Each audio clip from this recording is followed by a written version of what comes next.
திரு ஜவஹர் அலி, ஒரு லார்ஜர் இஷ்யூவை திமுக இந்த தேர்தலில் முன்வைக்கிறது. கடந்த தேர்தலையும் அப்படி தான் வச்சாங்க. அவங்க வந்து ஐடியாலஜிக்கலாக என்ன இஷ்யூலாம் முன்வைக்கிறோமோ அப்படி சித்தாந்த ரீதியான விஷயங்களை முன்வைக்கிறோன்றாங்க. ஆனால் அதிமுகவில் உள்ளூர் பிரச்சனைகள் அல்லது மாநில அளவிலான பிரச்சனைகள் தான் அதிகமாக மையப்படுத்தப்பட்டு பேசப்படுகிறது. அப்படின்னா அது எவ்வளவு தூரம் எடுக்கும்? என்ன நடக்கிறது நாடாளுமன்ற தேர்தல் என்கிற போது உங்களுடைய வியூகம் என்னவா இருக்குன்னு பார்க்க. என்ன லார்ஜர் பிரச்சனையை சார் இவங்க எடுத்து வைக்கிறாங்க? ஒரே பிரச்சனை தான், அதிமுக சிஏ ஆதரிச்சது. வேற எந்த பிரச்சனை பத்தி நீங்க அவரு இப்போ களம் வந்து தமிழ்நாட்டு மக்கள் தான் ஓட்டு போட போறாங்க. ஆமா, பிரச்சனை எங்க இருக்குதுன்னா தமிழ்நாட்டுல தமிழ்நாட்டு எம்பிக்கள் போன முறை 38 எம்பிக்கள் தேர்ந்தெடுத்தோம். அந்த எம்பிக்கள் தமிழ்நாட்டுக்கு என்ன செஞ்சிருக்காங்க? எவ்வளவு நிதியை வாங்கிட்டு வந்திருக்காங்க? எவ்வளவு நீட்டுக்கு முறையை ரத்து செஞ்சிட்டாங்க? எவ்வளவுக்கு மேகதாது பிரச்சனை, காவிரி பிரச்சனை தண்ணியை வர வச்சுட்டாங்க? தமிழ்நாட்டுக்காக என்ன உரிமையை கொண்டு வந்துட்டாங்கிறதா இன்றைக்கு கேள்வி. அது இல்லாம நீங்க சொன்ன வாக்குறுதிகள் என்ன ஆச்சு? கல்வி கடன் என்ன ஆச்சு? நீட்டு 7.5% இடஒதுக்கீட்டை 10% கொடுப்பேங்கிறது ஒண்ணு.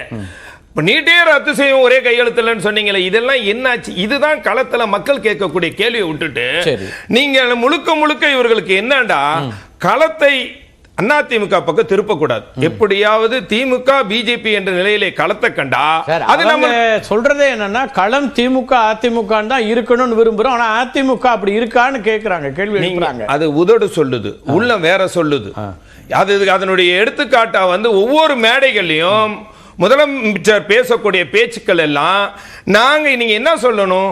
நாங்கள் இந்த சாதனையை செஞ்சிருக்கோம், இந்த திட்டங்களை கொண்டு வந்திருக்கோம். முன்னாடி அதிமுக ஆட்சி காலத்தில் என்னென்ன திட்டம் கொண்டு வந்திருக்கீங்கன்னு சொல்றதை விட்டுட்டு முழுக்க முழுக்க பிரதி பிஜேபி மோடி பிஜேபி மோடி முழுமையா கேக்குறீங்களான்னு தெரியல. அவரு மகளிர் உரிமை திட்டத்தில் தொடங்கி காலை உணவு திட்டத்து வரைக்கும் என்னெல்லாம் பண்ணிருக்கிறோம், எவ்வளவு தாய்மார்கள் ஆதரவு வருதுலாம் ஒரு பட்டியல் போடுறாரு. அதுக்கு பிறகு நடக்கக்கூடியது நாடாளுமன்ற தேர்தல். நாடாளுமன்றத்தில் அவர் 3-4 நாட்களாக வைக்கிறதுல ஜனநாயகமே கேள்விக்குறியாயிடும். மீண்டும் பிஜேபிக்கு ஆட்சிக்கு வந்தா அவ்வளவு நெருக்கடியில் இருக்கிறோம் அப்படின்னு சொல்லிட்டு இந்த விஷயங்களை நேற்றுக்கு முன்வைக்கிறாங்க. ஒரு லார்ஜர் இஷ்யூ இல்லையா? நீங்க எல்லா மக்களும் அவர்களுக்கான உரிமையை பெறுவதற்கான ஒரு அம்சம் இல்லையா இடஒதுக்கீடு? அதை பற்றி பேசுவதை நீங்க அது சம்பந்தம் இல்லாதது அப்படிங்கிறது எப்படி சொல்றீங்க? நாங்களும் மீண்டும் மோடி வேண்டாம் மோடின்னு தான் நாங்களும் சொல்றோம். இதுவரைக்கும் பேசலங்கிறதா சொல்லி திமுக ஆட்சி பொறுப்புல இருக்கு, விமர்சிக்கணும். திமுக எம்பிக்கள் என்ன செஞ்சாங்க கேள்வி எழுப்பணும், எல்லாமே சரி. ஆனா பிரதமர் மோடி குறித்தோ 10 ஆண்டு கால ஆட்சி குறித்தோ எந்த விமர்சனமும் வைக்கிறது இல்லைங்கும் போது அவங்க அந்த சந்தேகத்தை எழுப்புறாங்க. இல்ல அவங்களுக்கு சார் உறுதியாக இனி எந்த காலத்திலும் பாரதிய ஜனதா கட்சியினுடைய கூட்டணி இல்லைன்னு கூட்டணி இல்லைங்கிறது தெளிவா சொல்லிட்டீங்க சார். ஆனா அதுக்கு பிறகு முதல்ல தேர்தல் பிரச்சனை ஒரே 3 அணி 4 அணி சார். ஆக்சுவலா சொன்னா 4 பேர் இங்க இருக்கிறாங்க. திமுக கூட்டணி இருக்கு, அதிமுக கூட்டணி, பாஜக கூட்டணி, நாம் தமிழர். ஆனா அதிமுக கூட்டணியில இருந்து திமுக பிரதான கட்சி அதுதான் எங்களுக்கான எதிரி. ஓகே, அதை வச்சுங்க. அதை தவிர வேற எதுவுமே பேச மாட்டீங்களா களத்துலனா?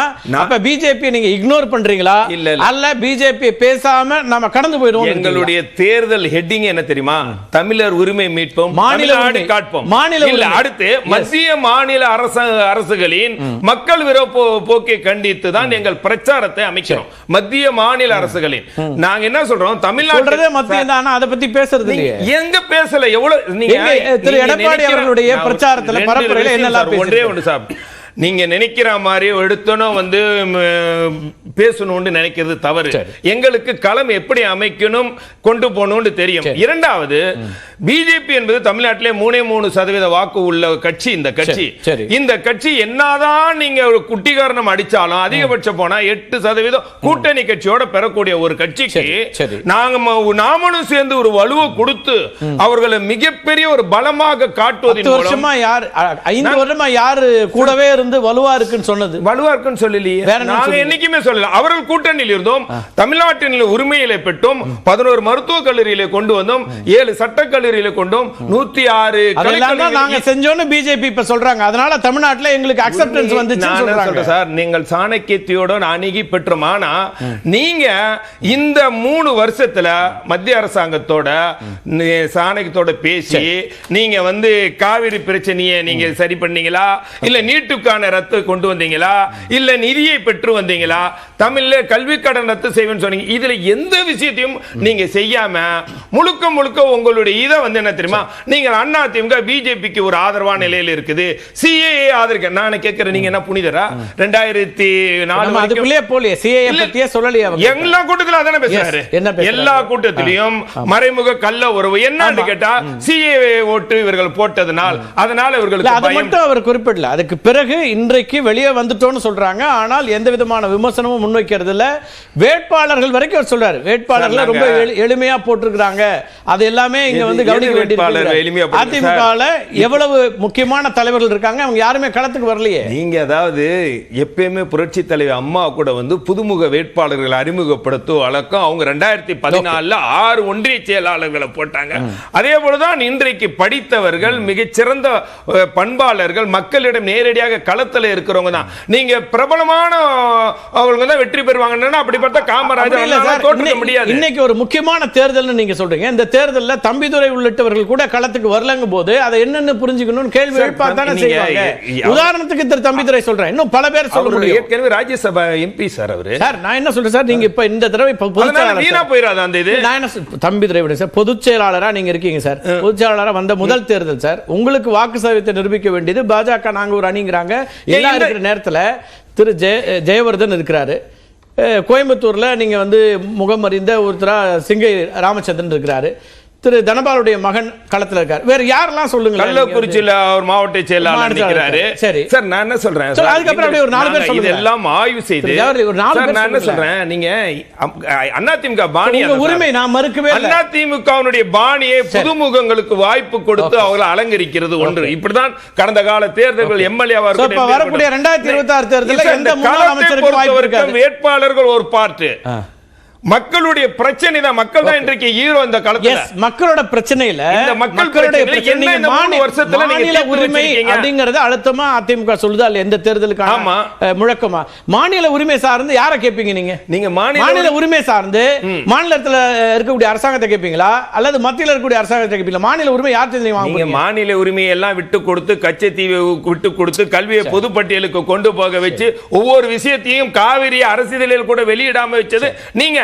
நீங்க இந்த 3 வருஷத்துல 3 லட்சம் கோடி கடனை வாங்கியதை தவிர்த்து ஒரே ஒரு கட்டமைப்பை நாங்கள் தான் பெருசா உருவாக்கி இருக்கோம். ஒரே ஒரு கட்டமைப்பை சகோதரர் இங்க சொல்லுங்க.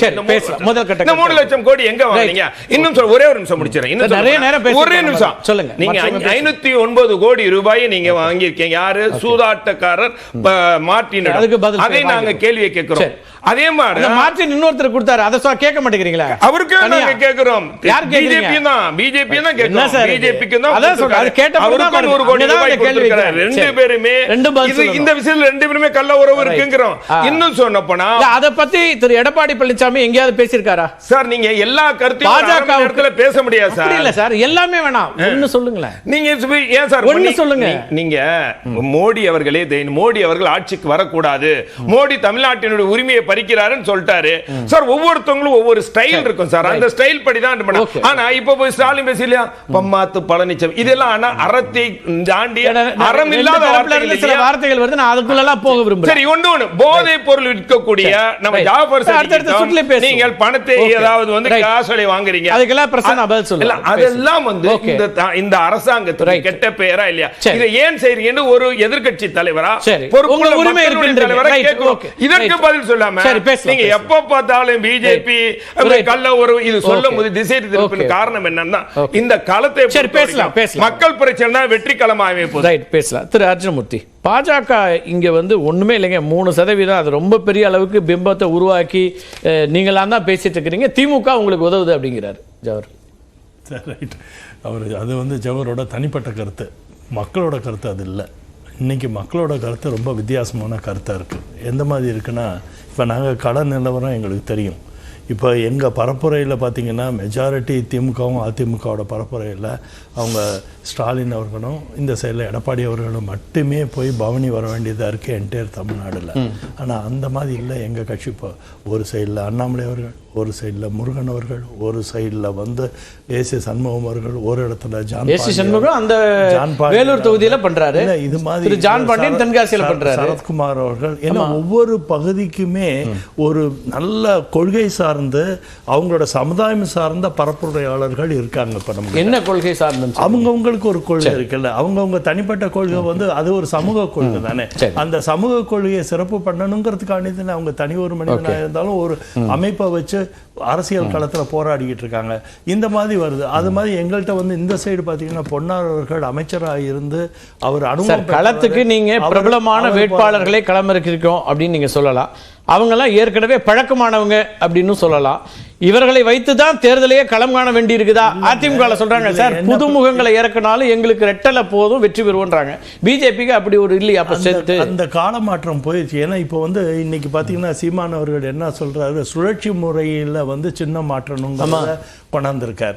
அவர் சொல்ற கருத்து எப்படிப்பட்ட கருத்துன்னா, இது மாதிரி ஒரு சின்னத்தை வச்சு மக்களை மடமையிலே காலம் முழுக்க நீங்க வச்சுக்காதீங்கிறது மறைமுகமா சொல்றாரு. ஏன்னா அவருக்கு சின்ன பிரச்சனை வந்தோன்னு தான் அதோட வலிமை என்னன்னு இப்பதான் புரிஞ்சுக்கணும். தேசிய மலர் கொடுக்குறாங்க, தேசிய விலங்கு நான் கேட்கிறேன், எனக்கு கொடுக்க மாட்டேங்கிறாங்க அப்படிங்கிறாரு. அந்த மாதிரி ஒரு சூழ்நிலைக்கு வந்துட்டாரு. இப்போ அதே மாதிரி பார்த்தீங்கன்னா அடுத்த கட்டம் அவர் எதை பற்றி பேச போயிட்டாருன்னா, இது மாதிரி வாக்கு வங்கிக்கு பணம் கொடுத்து ஒரு வங்கி மாதிரி பணம் கொடுத்து வாக்கு வாங்குறாங்க, இதை தவிர்த்த 2 ஆண்டுகள் சிறையை கொடுக்கணும் அப்படிங்கிற மாதிரி ஒரு கருத்தையும் தெளிவுபடுத்துறாரு. இப்போ எதுக்கு இதை நான் குறிப்பிட்றேன்னா, அவர் ஒருத்தர் தான் கூட்டணி இல்லாமல் தனித்தோட களமாடுறாரு.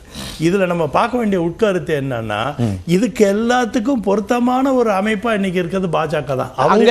பாஜகவோட எண்ணங்களை தமிழ் தேசியம் பேசுற பிரதிபலிக்கிற அளவுக்கு செயல்படுற அளவுக்கு வந்துருச்சு. ஏன்னா இன்னைக்கு தேசிய உணர்வுக்கு நீங்க போக என்ன ஆயிருதுன்னா, இப்ப நமக்கு என்ன ஆயிருதுன்னா, ஒப்புதல் வாக்குமூலம் ஒப்புதல் வாக்குமூலமே இல்ல.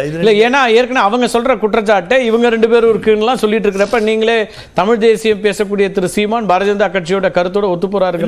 அவர் வந்து தேசிய கருத்தோட ஒத்து போக வேண்டிய நிலைமைக்கு தள்ளப்பட்டுட்டாரு. ஏன் தள்ளப்பட்டுட்டாருன்னா, இன்னைக்கு பாரதிய ஜனதா கட்சியோட வியூகங்கள் வந்து பொறுப்பா தமிழ் சார்ந்து மட்டும் இல்ல, தேசியம் சார்ந்து, மதம் சார்ந்து, இனம் சார்ந்த ஒரு அமைப்பாக பாஜக இருக்கிறத வந்து ஒரு அரசியல் அனுபவசாலிகள் புரிந்து கொள்கிறார்கள்.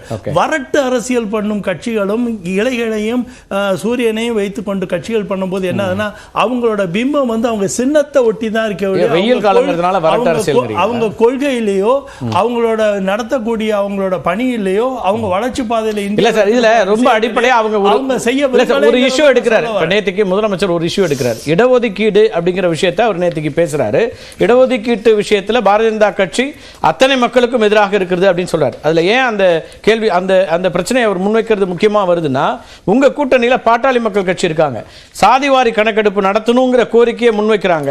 இடஒதுக்கீடு சமூக நீதிக்கு மிகப்பெரிய ஆபத்தை உருவாக்கக்கூடிய கட்சி பாஜகன்னு சொல்லும்போது கூட பாட்டாளி மக்கள் கட்சிக்கு அது ஒரு நெருக்கடி, அல்லது பாமகவுடைய எதிர்பார்ப்பு, அவங்க அரசியல், அவங்க முன்வைக்கக்கூடிய அரசியலுக்கு அவர் இருக்கக்கூடிய ஒரு கேள்வியா இருக்கு இல்லையா, அதை கடந்து போக முடியாதுல்ல. அது எப்படிங்க நெருக்கடின்னு சொல்றீங்க? இப்போ நீங்க நல்லா புரிஞ்சுக்கணும், மாநில மத்தியத்தில் வந்து 2 விதமான ஸ்கேல் ஆஃப் ஆக்டிவிட்டி இருக்கு ரிசர்வேஷன் பாலிசியில். ஒரு சைடு ஓபிசி தான், நீங்கள் மத்தியத்தில் பார்த்தீங்கன்னா அது ஓபிசி தான் ஃபார்மேட்டு. இங்கே மட்டும் அவங்க கலைஞர் அவர்கள் எம்பிசின்னு ஒரு ஃபார்மேட்டை எடுத்துகிட்டு வந்து கொடுத்தார். எம்பிசியில் 10.5% வந்து கடைசி நிமிஷத்தில் அதிமுக அதை செயல்படுத்த முயற்சி பண்ணியிருக்காங்க.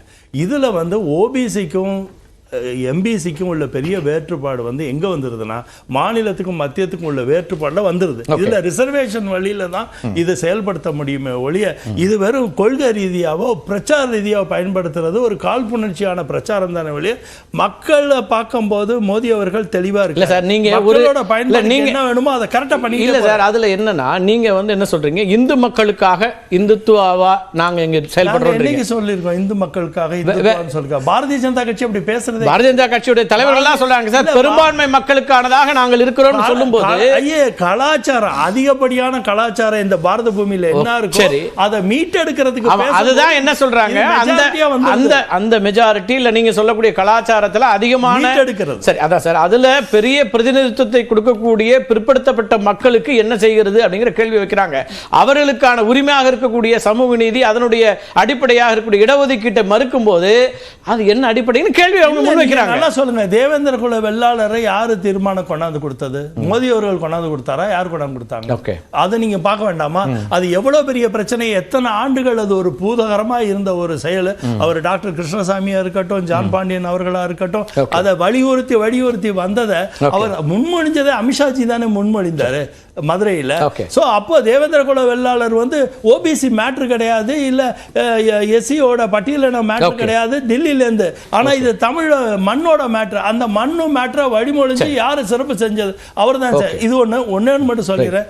அவங்க பிரசன்னா அவர்கள் சொன்னாங்க, இது மாதிரி திமிருன்ற வார்த்தையெல்லாம் சொன்னாங்க. அந்த வார்த்தை ஏற்படல அவர் சொன்னாரு. ஆனா நான் ஒன்னு சொல்றேன், அவர் சொன்னதுக்காண்டி சொல்ல விரும்புறேன். பாஜகவில் இருக்கின்ற ஒவ்வொருவருக்கும் சொல்கிறேன், உங்களுடைய ஆணவம் தான் பாஜகவை வீழ்த்தப் போகிறது அப்படின்னு ஸ்டாலின் அவர்கள் வந்து திருச்சியில முதல் பரப்புரையில சொன்ன முதல் வார்த்தை அதுதான். அப்போ அவரே அதனாலதான் அவர் வழிமொழிகிறார். அவர் அந்த திமிருங்கிறது கலோக்கில சொல்றாரு, ஆனா அவர் ஆணுங்கிற வார்த்தையை அங்கே வெளிப்பட்டார்.